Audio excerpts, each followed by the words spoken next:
Mirador, tour de chauffe. Nos chroniqueurs se déboutonnent sur le vif.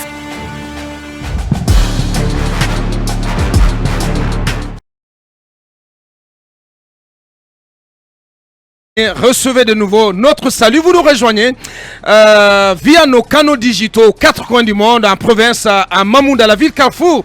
Vous êtes sur Fraternité, à Kankan, à Sigiri, à Zérékoré. Il y a quelques soucis du côté des Zérékoré, mais aussi à Farana, dans le Sankara. Merci de nous pratiquer sur les antennes de Baobab FM. On va essayer de régler tout cela.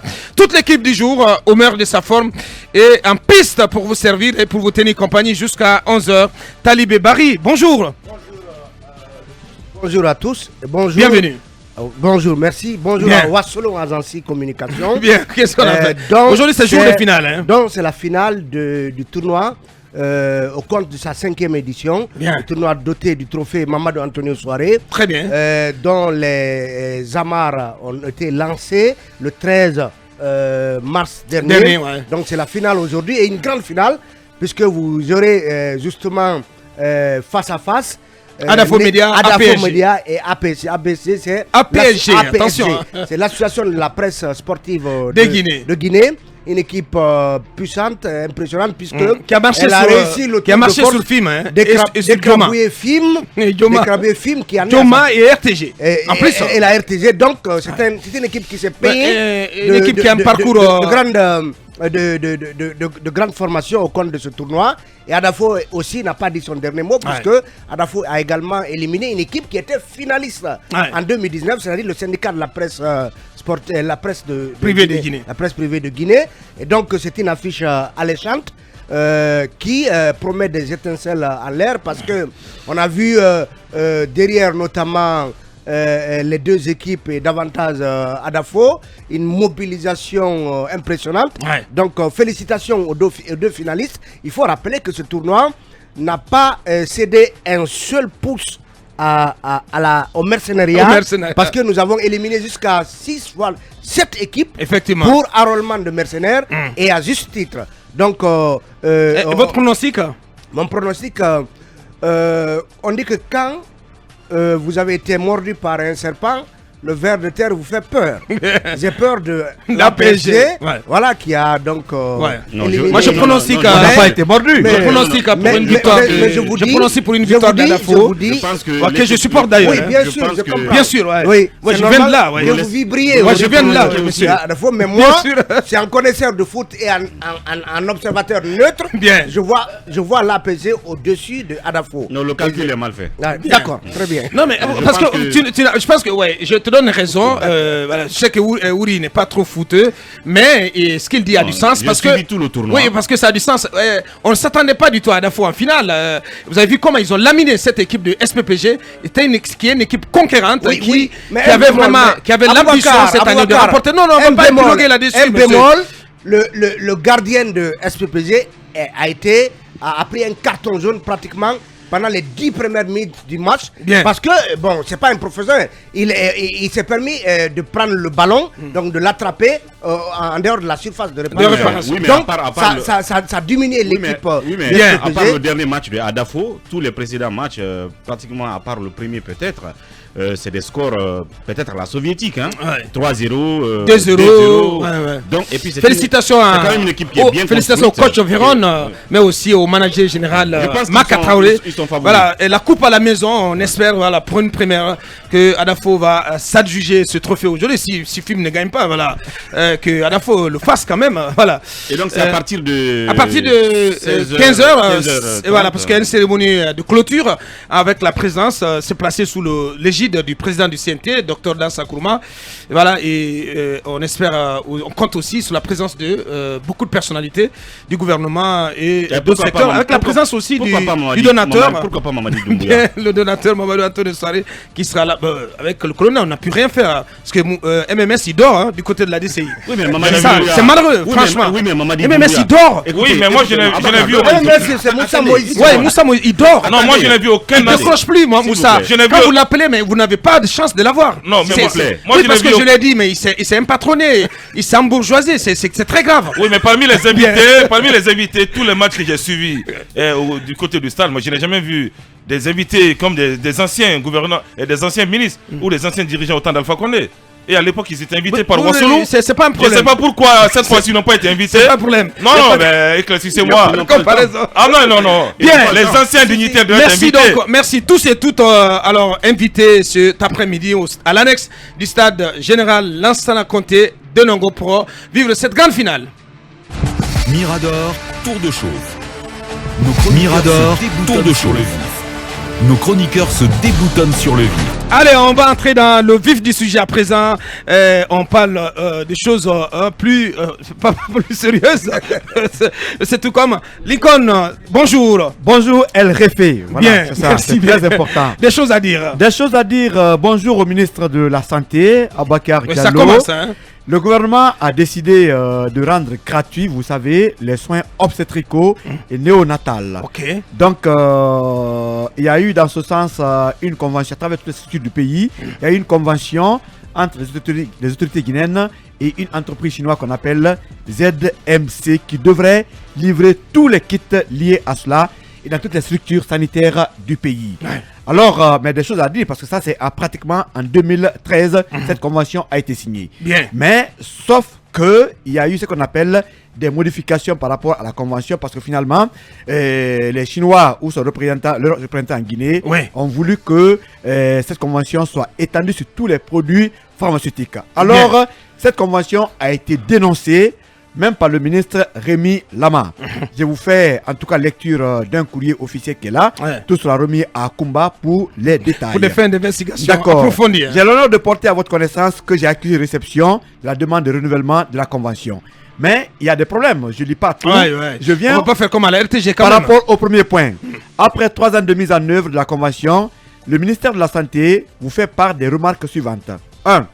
La convention initiale de 2013 a axé sur la fourniture de kits pour les soins obstétricaux et néonatals d'urgence a été modifiée pour l'étendre à tous les produits pharmaceutiques, ce qui constitue une monopolisation du secteur pharmaceutique dans un contexte où les sociétés pharmaceutiques nationales sont en mesure de fournir les mêmes types d'intrants.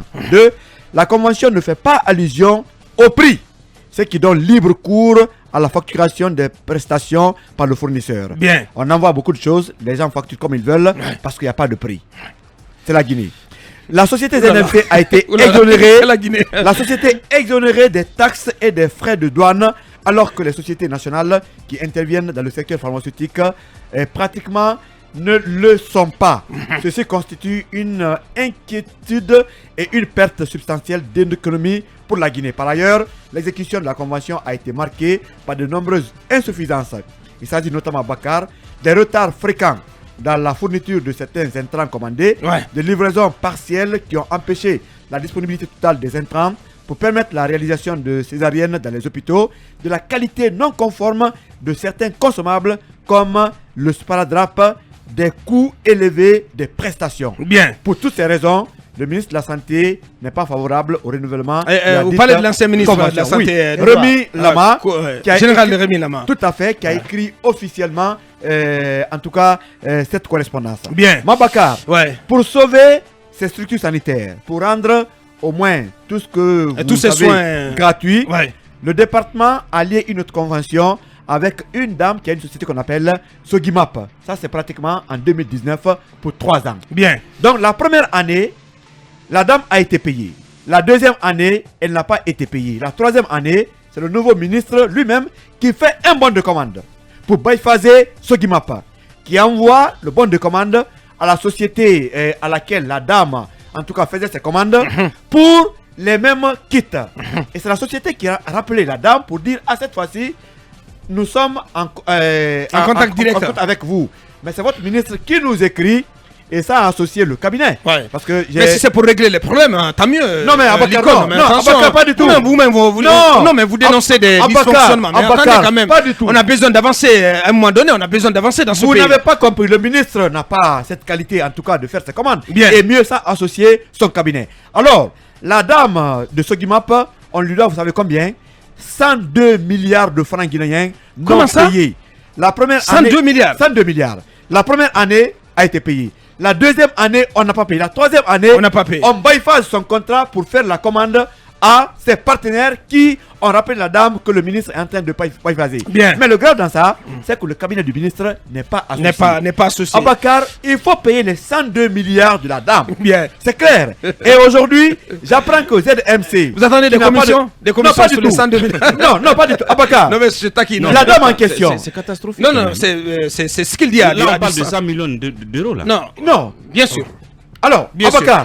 Non, mais de 10 millions. Non, pardon. 102 milliards. De 10 millions d'euros. Cette pardon. dame qui a les C'est quand même moyens catastrophique. Quoi. a essayé de C'est 10 millions sauver, d'euros, ouais. a sauvé 10 beaucoup de millions Guinéens. d'euros. Ouais. A sauvé beaucoup de Guinéens. Bien. Et finalement, aujourd'hui, qu'est-ce qui se passe pour terminer à Bakar? Ouais. C'est qu'il y a des petits problèmes. La dame n'est pas payée, un.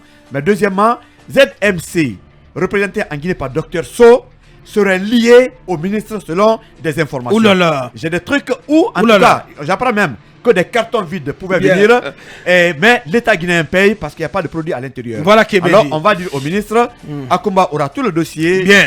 Pour je l'ai approfondir, au complet, pour approfondir. Mais il faut payer l'argent de la dame qui Bien. n'est pas en Non, Guinée. vous insistez, franchement. Non, mais il faut la payer. Elle a Oui, sauvé mais des vies dans ce pays. je suis entièrement d'accord. Ce parce qui que m'a pas sauvé ce la sont Guinée. des acteurs économiques Pourquoi on paye pas cette comme dame d'autres prestataires, d'autres fournisseurs, mais qui se retrouvent aujourd'hui pratiquement sur le carreau, faute de paiement. L'État, le plus grand mauvais payeur. Et Abouakar, c'est un pharmacien qui m'envoie un message. Bonjour mon frère, dis à Lincoln que je serai là dans l'après-midi pour lui donner plus d'informations sur ce dossier. Bien dit. Donc ça veut dire que c'est un dossier Ouais. qui est connu.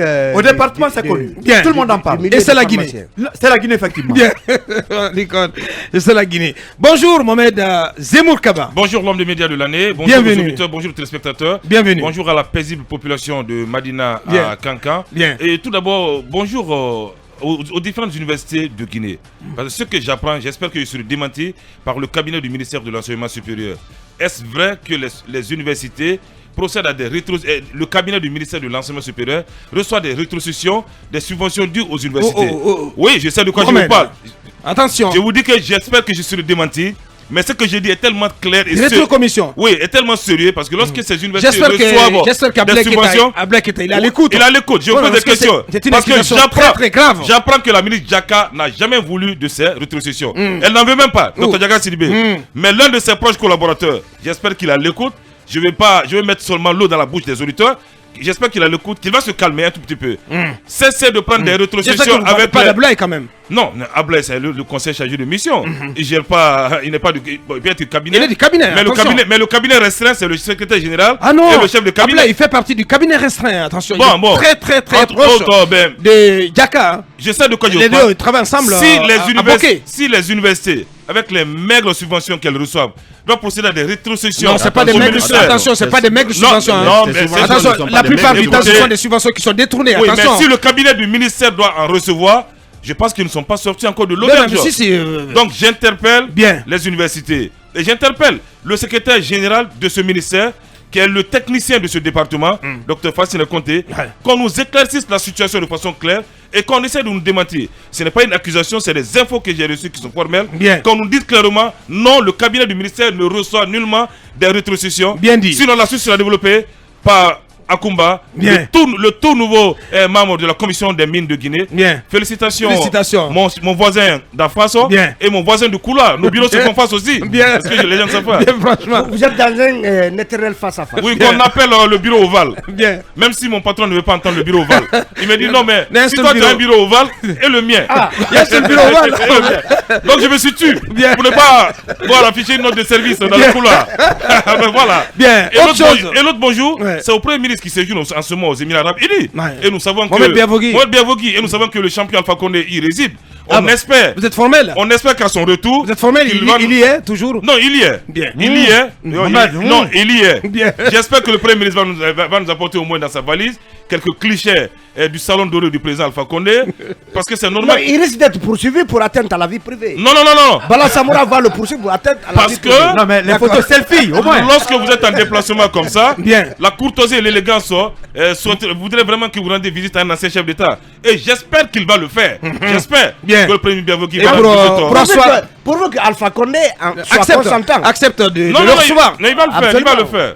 Même si le premier ministre peint tout en noir. Et là, ça ne peut pas plaire évidemment à Alpha Condé.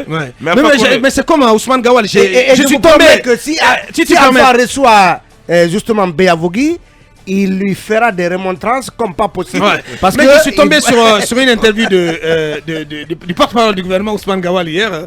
Je suis tombé là-dessus comme ça sur l'évasion. Mais il a dit mais rien n'a été fait dans ce pays. Mais c'est très grave quand même. C'est très grave. Il faut comprendre la Mais position. il était avec Mfali et tous les autres. Mais il dit mais rien n'a été fait dans ce pays. Mais bonjour l'homme du décret. Bienvenue. Bien.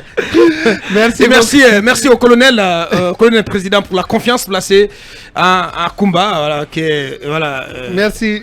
Bonjour un des hauts cadres des films. Bonjour à vous, Aboubacar Diallo. Félicitations. Merci. Bon vent à toi, cher bonjour à nos chers auditeurs. Bien. Il faut quand même préciser une chose. Ouais. J'ai reçu tellement d'appels. Tu vas abandonner le film. Alors non, il faut dire aux auditeurs que ce n'est qu'une commission consultative. Effectivement. De réflexion. Ça n'a rien à voir avec mon travail à film. Ouais. Sauf que les travaux de la commission sont confidentiels. Ouais, tout à fait. Et c'est un peu pour permettre d'élargir la réflexion autour de l'octroi des licences. Attention, de l'octroi des licences seulement. Ouais. C'est sur ce point-là seulement, en tout cas, sauf si on élargissait les prérogatives. De la commission. Mais il s'agit simplement d'intervenir sur le premier point de la chaîne des valeurs des industries extractives, donc la procédure d'octroi des licences. Et ça aussi, c'est à titre consultatif. Bien. Donc mes enquêtes, vous les aurez tous les jours que le directeur... Comme celle que vous allez dévoiler maintenant, il se passe des choses et ça risque de brûler au TP. Oui, moi, j'aimerais dire bonjour à Yaya So et vous dire, monsieur le directeur Aboubacar, que c'est l'une des sources concordantes que nous avons interrogées à la fois à la présidence de la République, à la primature et même au ministère des infrastructures et des transports, que ça ne va pas du tout entre le ministre Yaya So et son secrétaire général, M. Patrice Toupou. Ouais. Ça ne va pas parce que le ministre Yaya So, à travers une lettre du 17 mars 2022 que nous avons consultée, et une lettre qui est aussi... si vous voulez, copie et transmise à la présidence de la République et à la primature, accuse M. Patrice Toupou de nominations irrégulières des cadres, des engagements financiers douteux portant sur plusieurs dizaines de milliards, milliards de francs guinéens, et avant de lui réclamer des justificatifs, notamment sur la récente tentative de paiement de près de 200 milliards de francs guinéens à Sogiz, la société Sogiz. Rappelez-vous qu'on a parlé de ça ici. Effectivement. Pour finir, le ministre Yaya So a instruit au ministre et au secrétaire général, et ça, là j'aimerais bien vous montrer une copie de la lettre, a instruit au ministre de rendre tous les véhicules à sa possession, exception faite pour celui dédié à sa fonction. Alors, et le ministre ajoute, pour être un peu plus complet avec vous, le ministre ajoute, c'est une exigence. Il n'explique qu'à dégommer ce secrétaire général. Il dit que c'est une exigence parce que les autres services ne disposent pas de véhicules et lui, il en a toute une armada. Il faut qu'il rende les véhicules. Mais Aboubacar, pour être un peu plus complet sur ce sujet, des sources nous ont rappelé que dans le cadre du projet de digitalisation du ministère des Travaux publics, en ce moment c'était des Travaux publics, l'ex-ministre Émilie Gabi, sous la gouvernance d'Alpha Condé, avait acheté plusieurs outils de travail, mais que ces outils aujourd'hui font défaut. Il y a peu de bureaux et de services qui soient équipés. Et aucun cadre du cabinet, nous dit une source, ne dispose de véhicules, de services, alors que le secrétaire général et le chef de cabinet roulent avec 3 véhicules chacun. Et le chef de cabinet, chacun roule sur 3 véhicules. Le chef de cabinet, oui. Non, c'est le cas de Chèque qui m'étonne. Ne vous inquiétez pas. Non, ça m'étonne parce que je connais quand même. Le jeune était attaché de cabinet et il devient chef de cabinet. Quand même, ça ne doit pas lui monter à la tête. Autant au point de rouler avec toute une flopée comment je vais dire ça, de carte de commandement quand même. C'est pas possible. Donc ce projet d'équipement était piloté sous Émilie Diaby, en tout cas par Cheikh Amadou Kamara, qui pilotait le projet, qui est aujourd'hui chef de cabinet. Donc s'il est dit qu'il roule, et lui et le chef de cabinet, chacun d'eux dans 3 véhicules, vous devez comprendre de quoi il s'agit. Mais j'aimerais parler de ce qui touche à la vie de tout le monde en Guinée pratiquement. Ouais. Ce sont les 4 ponts de Tanene.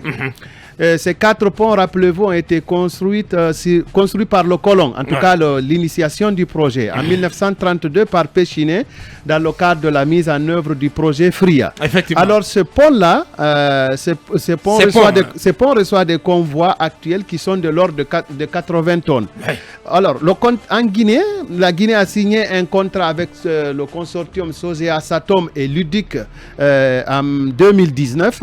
Le financement des travaux de ce pont était en ce moment assujetti au BND, le budget national de développement, pour un montant d'environ 433 milliards de francs guinéens. Quelle est la nouveauté? Ce montant comprenait le coût des travaux, les frais financiers et le périmètre des travaux était de construire un pont unique et ses accès à concourir. Qu'est-ce qui se passe actuellement? Depuis 2021, suite à la demande du ministère des Travaux publics, devenu ministère des infrastructures, des travaux et des transports, l'enveloppe a été réduite, presque abandonnée, parce qu'il y a un volet du pont qui a été abandonné, réduit à 23 millions de dollars américains. Mais c'est un projet qui impacte, si vous voulez, 20 000 véhicules usagés par jour. Bien. C'est difficile à croire, mais c'est par jour. 20 000 véhicules par jour. Alors ce projet-là, il est bloqué. Il est bloqué de rénovation de reconstruction. C'est-à-dire qu'un bailleur de fonds privé, une banque, s'est engagé à construire un nouveau pont à part. Et ce pont devrait être fonctionnel pour un pont en béton, on va dire comme ça. Un pont métallique, aurais-je dit. Un pont métallique encore. Pont métallique, mais beaucoup plus... Mais unique. Unique, oui, unique. Beaucoup plus solide et beaucoup plus réglementé du point de vue. Alors qu'auparavant, Moustapha Naïté, je parle de Naïté, il avait lui plutôt un projet de bâtir un pont en béton. Oui, ce qui est très difficile parce que le pont est très loin. Hein. Il faut aller plus. Non, mais il y a une zone qui a été identifiée sur une zone de passage sur laquelle on peut construire ce pont. Je crois qu'il avait fait des visites sur le terrain. Je pense que c'est un projet qu'il faut ressortir des tiroirs. Pourquoi pas? Alors, rapidement pour conclure sur le problème, parce qu'il faut ressortir le problème. Le pont actuel, le pont de Concouré actuellement, il court des risques d'effondrement parce que vous le voyez, il est assez vieux. Aujourd'hui, la question est de savoir ce que le CNRD, donc le gouvernement, est-ce que le gouvernement possède la volonté nécessaire pour faire aboutir ce projet et remplacer rapidement ce pont, parce que ce n'est pas à l'État de débourser de l'argent. C'est une société privée qui débourse l'argent, met les ponts sur place et l'investissement est garanti par le FER, le Fonds d'entretien routier, qui perçoit une TSPP sur chaque litre de carburant que vous achetez, M. Aboubakar. Alors, il s'est dit que le secrétaire général dont nous parlions tout à l'heure, du ministère et les dirigeants du FER veulent certainement retarder le projet pour des fins à annoncer plus tard. Nous les annoncerons plus tard. Mais j'aimerais juste dire que sur la liste des personnes à surveiller transmis par certains services français figure Patrice Toupou. Patrice Toupou. Oui. Donc, ce fameux secrétaire général du ministère des Infrastructures et des Transports. Cabinet, bonjour. Bonjour Aboubakar et bienvenue. Bonjour à tous. Merci beaucoup. Et donc, des tensions au ministère.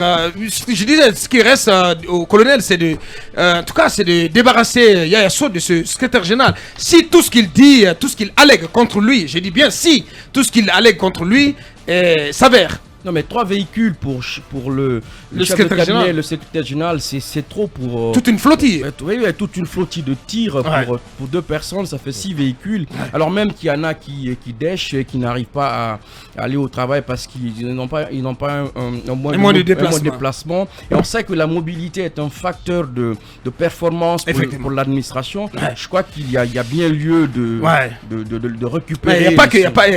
Il n'est pas reproché que sur la question des véhicules, il y a tant et tant d'autres choses. Donc, à un moment donné, il faut qu'on fasse la part des choses et que on essaie de remettre de l'ordre au niveau du ministère des infrastructures et des transports. En plus de ce ministère, c'est quand même un véritable problème entre les secrétaires généraux et les ministres ou les chefs de cabinet. Il y a même des ministres qui ne disent même plus bonjour à leur chef de cabinet parce qu'il y a un problème de compatibilité et ça en dit long. Sur un gros cabinet, ça se passe plutôt bien dans les différents départements. Moi j'ai eu Goundou qui m'a dit vous alarmez là-bas alors que nous trois nous formons un trio magique ici. Boundou, Alpha Bakar et Fatou Yansane, Fatou Baldé Yansane. Voilà, et au niveau de chez Rose Paula, je pense que ça se passe très bien avec notre grand frère Changel et Adèle. Ça se passe très bien. Voilà. Il ne faut pas s'alarmer non plus, monsieur, quand même. Il ne faut pas s'alarmer. Là-bas, ça va bien. Chez Ousmane Gawad, ça se passe aussi plutôt bien. J'imagine avec mon nom Aboubacar. Plus ou moins. Oui, mais ça se passe très bien avec Aboubacar. Non, ça je vous l'assure, ça se passe très bien avec Aboubacar. Il y a des ministères où ça va très bien. On voit des selfies et des autoportraits qu'on balance sur les réseaux sociaux, sur les réseaux sociaux plutôt de ces ministères-là. Ça va très bien dans ces ministères-là. Il n'y a pas lieu de s'alarmer. Ailleurs, c'est un vrai problème parce que déjà, dans ce ministère-là, le secrétaire général et le chef de cabinet ont chacun 3 véhicules alors qu'il y a d'autres qui n'ont pas de véhicules et ils font la tête au ministre. Enfin, je pense qu'il faut tout simplement les rappeler à l'ordre à défaut de les dégommer. Merci. Je dis encore qu'une hirondelle ne fait pas le printemps. Bonjour, l'enfant du triangle sacré. Bonjour l'échelle. Bienvenue. Merci. Des choses à dire. Permettez-moi justement d'attirer l'attention des membres du CNRD sur le déguerpissement qu'il y a eu sur Kaporo Ferme. Je crois que c'est un domaine qui à l'époque appartenait à Diallo Sarakadji. Je crois qu'on lui avait retiré les lieux. Récemment, on est venu enlever tout ce qu'il y avait comme garage mécanique, les petits marchés qui s'étaient formés, les petits bars de consommation d'alcool et tout le reste. C'était un endroit mal famé, par contre. Oui, bien sûr. On a dégagé les lieux. C'est une bonne chose. Maintenant, après, qu'est-ce qu'on en fait? Ou qu'est-ce qu'on y fait? Donc c'est dégagé, c'est comme ça, c'est laissé. Et sauf que il y a des gens qui habitent dans le voisinage. Maintenant, au lieu de viabiliser les lieux, ça redevient petit à petit le nid des consommateurs de drogue la nuit. Et donc ça veut dire le nid des banditismes où on peut intercepter des gens. Il est prévu normalement d'y construire le palais de la culture. Oui, pour l'instant on ne voit rien. Normalement, c'est un projet aussi qui était porté par le ministre Naïté. Il faut au moins clôturer les lieux. Je suis d'accord. Et les consommateurs de drogue, mais aussi on a commencé à déposer des ordures sur les lieux. Donc ce qui gêne le voisinage, parce qu'il y a des gens qui logent dans les parages. Donc du coup les gens ne peuvent même pas sortir peut-être la nuit, parce que dès que vous sortez vous sentez cette odeur de marijuana qui vous accueille. Donc je pense qu'il faut qu'ils viennent clôturer les lieux à défaut de commencer tout de suite la viabilisation. C'est très très important. Bien. Et j'insiste encore ce matin à Boubacar sur nos nouveaux voisins du côté du commissariat qui est à côté. Bien. Pour les passeports. Il y a une centaine de véhicules, voire plusieurs centaines de véhicules qui viennent maintenant stationner, qui rétrécissent la petite chaussée qui descend vers le stade de Nongo. Maintenant, les gens cherchent où parquer un peu à côté. Je pense qu'au même titre que Koléa, il faut chercher un parc, même si les gens doivent payer pour qu'ils stationnent là, sinon les accidents vont se multiplier et les embouteillages vont commencer sur la bretelle Koza Nongo. Il faut éviter ça. Et je clôture tout de suite par cette interpellation que je fais tous les matins. Des entreprises ont déjà fermé, certaines continuent à fermer encore. Bien. Parce que l'État, mauvais payeur, ne paye pas cet argent. Je ne sais pas pourquoi on continue à fermer les caisses de l'État. Si ce n'est que pour, si vous voulez, pourrir le climat des affaires. Les gens vont fermer, les gens continuent à mettre leurs travailleurs en congé technique. D'autres puissent de l'argent. Voilà, en congé technique. Donc je ne comprends pas du tout pourquoi jusque-là on ne paye pas la fameuse dette intérieure. Merci Mamadou Ouri. Il faut qu'il ouvre la chaîne. Merci Mamadou Ouri.